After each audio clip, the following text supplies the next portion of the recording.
Oh, speaking of reklamo, alam mo ako'y eto nagrereklamo na mga Pilipino. Oh, i-address natin to kasi di ba matagal na nating sinasabi, tagalin na. Opo. Yung Presidential Advisor for Poverty Alleviation, si Larry Gadon. Kasi hindi na naman na-alleviate ang poverty. Okay. Walang silbi. Okay. Oh, poverty lang niyang na-alleviate niya. Oh, eto baka sabihin nila, sinisiraan ko lang si Larry Gadon. Walang personal dito. Ito ay batay sa pinakahuling survey. Ayun. Survey. Sa pinakahuling survey, Opo. may 11.9 milyong Pilipino na nagsasabi. Ito yung self-rated poverty. Opo. Na nagsasabing sila ay mahihirap. Ayun. Mga purdoy. Tumaas. Tumaas! Yan.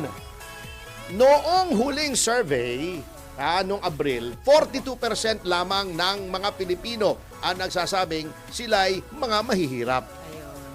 Ngayon, 45% na tumaas! Nadagdag O, ho. ano nangyari sa poverty alleviation? Hindi na alleviate ang poverty. O, 'di ba, pagka ang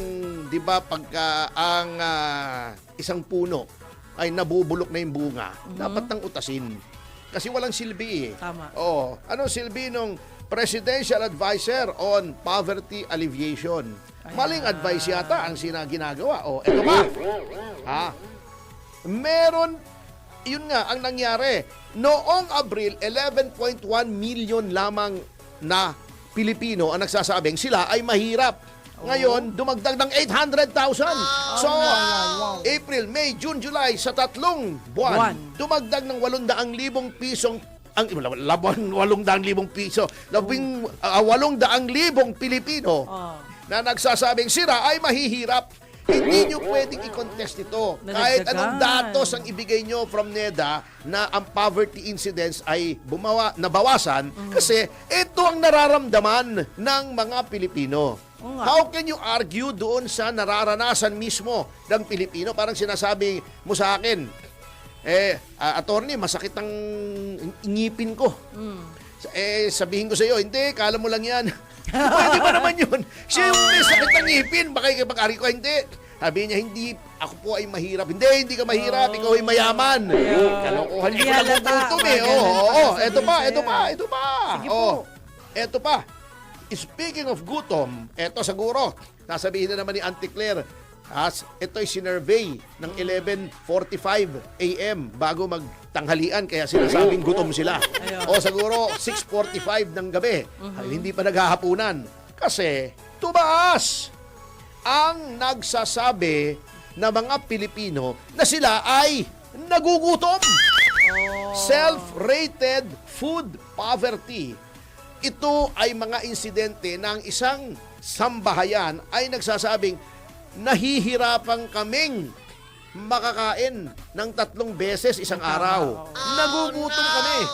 Mula sa 35% lamang ang nagsasabi ng mga Pilipino na sila ay gutom. Naging 43%. Laki. Malapit-lapit na sa kalahati. Ano nangyari sa Presidential Advisor on Poverty Alleviation? Kasi naman, ang inaatubag sa halip na poverty alleviation ay minumura ang Korte Suprema. Pagkatapos, magdinimanda mo, nagagalit. Kung ikaw ba naman ay ang tinutuunan mo ng pansin ay yung mabawasan ng paghihirap, kaysa kinukutya mo, inuupasala mo ang Korte Suprema, baka may silbi ka pa. Eto ba? Sabi nitong Okta Research, ang matinding pagtaas sa food poverty o sa gutom ay nagpapahiwatig lamang na ang mas maraming mga sambahayan ngayon ang naghihirap, naghihikahos na makabili ng pagkain. Dahil kung ikaw ay nahihirapang bumili ng pagkain, may problema tayo sa inflation. Correct. Kasi siyempre, ikaw, pag konti lamang ang pera mo, ano bang uunahin mo? Di ba? Pagkain eh. Sa tiyan. Di ba? Sa tiyan. Kung yung iyong sinasahod na nung mga nasa poverty level ay hindi na sapat para kumain ng 3 beses, isang araw, ay malaki na problema mo. Yan ang sinasabi ko. Pagkatapos, anong ginagawa ng gobyerno? nangungurakot, napakaraming tao, sinabi na naman. Pagkatapos, para magkaroon ng karagdagang kita ang gobyerno, mag-o-online gambling. Kasi kailangan daw nila yung buwis nung online gambling. Sus, Mariosep. Di ba ang sinasabi ko, kung kayo ay itigilan nyo na yung pangungurakot ninyo, hindi nyo na kailangan yung buwis ng online gambling, 50 billion lang daw. Hindi ko dinadaw yung 50 billion, malaki yun. Pero ano yung 50 billion na yun sa daan-daang bilyong nakukurakot sa flood control projects? Pagkatapos, malasado pa yung response ng Pangulo. Nagpapapogi, di ba? Nag-speech siya. Di ba? Sabi niya, mahiya naman kayo, 'di ba? Sabi niya, gaganon-ganon siya. Ganon. Di ba? Gaganon-ganon, di ba? Bago mag-iimbestiga daw siya. Nahihiya naman siyang pangalanan. Ayun lang. Di ba sasabihin, hindi, nag-iimbestiga kami. Ito yung mga kumpanya. Kumpanya lang. Ito yung mga kumpanya, di ba? Sinabi natin yung 15 kumpanyang pinakamaraming flood control projects. Opo. Pero ba't ayaw niyang manggaling sa bibig niya? Kung sino-sino yon. Sasabihin pa niya, di ba, doon sa press release, sa press con niya. Wala bang investigative journalist dito? Oo nga. Ba't Trabaho ba? Trabaho talaga ng journalist yan. Pero trabaho lalo ng executive yan na magpatupad ng batas. Executive ka. Chief executive ka. Correct. Nasa iyo ang DOJ, may NBI ka, may PNP ka. Ang dami mong investigative agencies na kontrolado mo through either the DOJ or the DILG. Pwede ka pang magtala o mag-create, maglikha ng isang fact-finding board.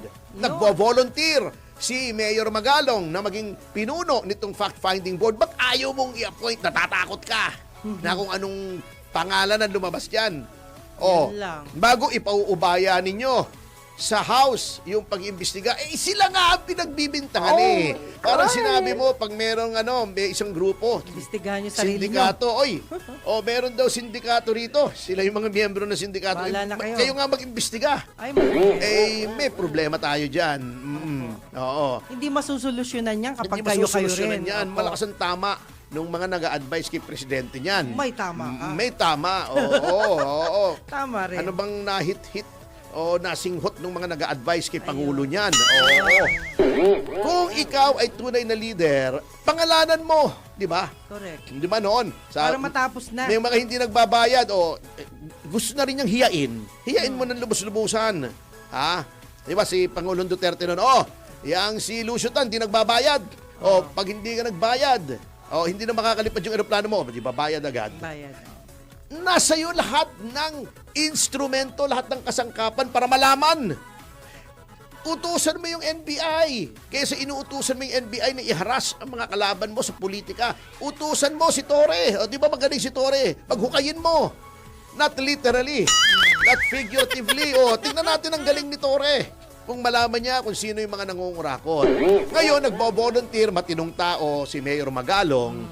Ito yung dapat siya ang Chief PNP. Kung pinagbigyan lamang niya yung kahilingan ni Rojas, ni Mar Rojas, na wag nang ituro ang Presidente Aquino. Sabi niya, hindi pwede. You have to choose between career and conscience. Ayun. When you retire, your career is over, but your conscience stays with you for the rest of your life. Pinili niya ang katotohanan. Tinuro niya si Aquino. Hindi siya naging Chief PNP. Ayun. Yun, nagbo-volunteer. Sinabi niya no Sabado, I'm volunteering na ako mag-imbestiga. Bakit deadma kayo? Ayaw nyo. Gusto nyo yung mga congressman na mag-imbestiga mismo? Gusto mo si Terry Didon Magulo na na. mag-imbestiga? Pata ng speaker? Magulo na. Anong pagtutunguhan yan? Dapat independent commission yan at tama na yung sinasabi. Mr. President, kung talagang gusto mong malaman ang katotohanan, i-appoint mo. I dare you. You appoint Mayor Magalong as head of the Board of Inquiry. Yan, lalabas po lahat ng katotohanan, Mr. President. At sa notang yan, mga kasama, ay writer, mga direktor, mga artista, concerned artists of the Philippines. Ang kanilang open sectoral organization. Kasama rin sa project. Sa mga driver naman, piston pinag-isang samahan ng mga tsuper at operators nationwide. Wow. Sa mga abogado naman, yan, sina Edre Olalia yan ha. Malapit-lapit na sa Ulalo yung pangalan niya, Olalia, Ulalo, oo. National Union of People's Lawyers. Yan, ang front organization. Pagdating naman sa mga OFWs, lahat ng sektor meron sila. Kaya mag-ingat ko kayo. Tingnan nyo kung sino nagsasabi ng mga statements para alam nyo where they're coming from. Yan. Migrante naman. Yan. Ito naman ang mga party list na maiuugnay dito sa NDF.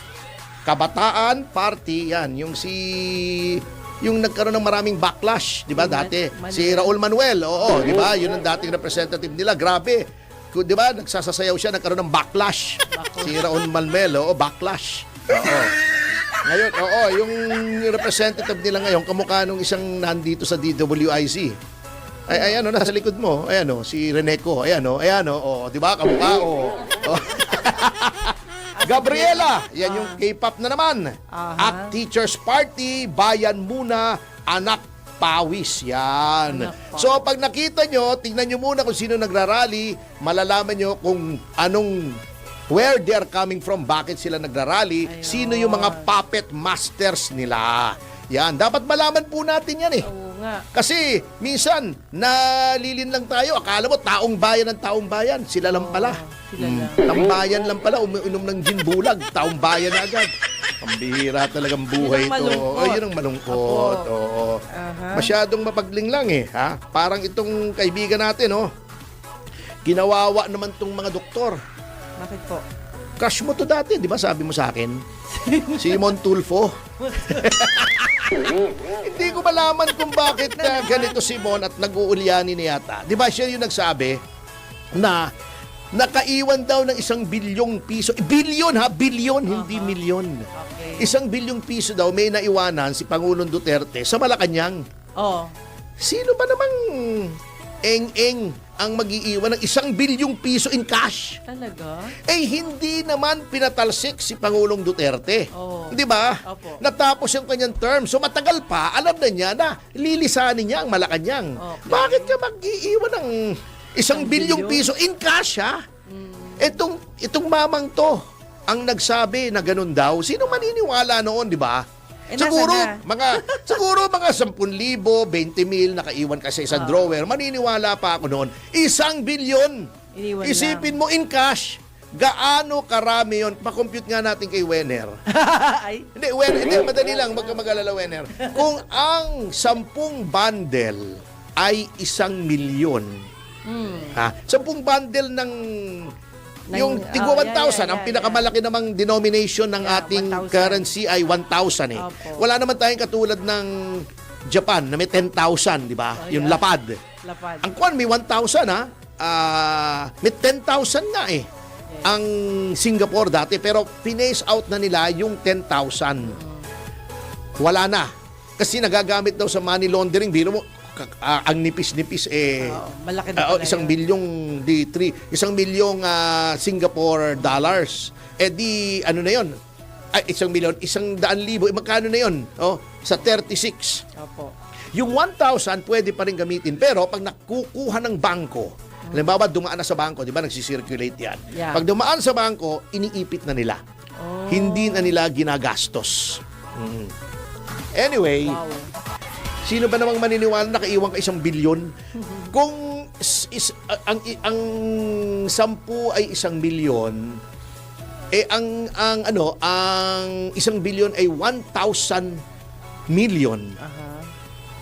Di 1,000 times 10 bundles, 10,000 bundles ng gaano kalaki yun? Baka puno ito, itong kwartong to, tingin ko. Ganun karami. Sayang wala na si Ramon Revilla Sr. eh. Di ba nung impeachment ni Pangulong Erap, tinitimbang niya yung pera, sabi. Eto ba naman, bumanat na naman ng very recklessly itong si Montulfo. May binanata na naman siya na isang surgeon daw na nag-overcharge. Hindi pa nga niya nalalaman yung side ng surgeon. Nagalit tuloy sa kanya yung mga medical groups. Kasi hinihiya niya eh. Oo nga. Naningil daw ng 45,000. indigent patient. Oo. Pero, hindi naman porket indigent ka, hindi ka nasisingilin. Nasa doktor naman yun eh. Tama. Oo, di ba? At kapag pumayag ka naman, eh di wala namang problema. Kailangan din namang maghanap buhay ng tao. Tama. At kung yung komplikado, kasi may diabetes daw eh, kung komplikado daw, eh siyempre mas malhal ng konti yung singil. Kaya lang, bumanat na agad siya na walang due process. Ang hilig-hilig bumanat itong taong to ng reckless eh. Pagkatapos eh, pag napapahiya eh, nabubugbog tuloy pa minsan-minsan eh kasi masyadong reckless eh. Oh, 'di ba? Kung ano nung sinasabi. Parang yung 1 billion. Oh, nagalit tong Philippine Medical Society sa kanya. Oh. Oh, at saka yung Philippine College of Physicians. Yes, PCP. Oo, kasi hinihiya niya agad eh. Ayaw munang kunin yung side. Eh wala na kasing dyaryo yata si Montulfo ngayon, di ba? Nasa Facebook na lang yata siya eh. Kaya Wala medyo na ibang, nagpapapansin na. So, mga kasama, huwag niyong paniniwalaan tong si Montulfo. Sa 10 sinabi nitong si Montulfo, 11 ang mali. Correct. At sa notang yan, mga kasama, ay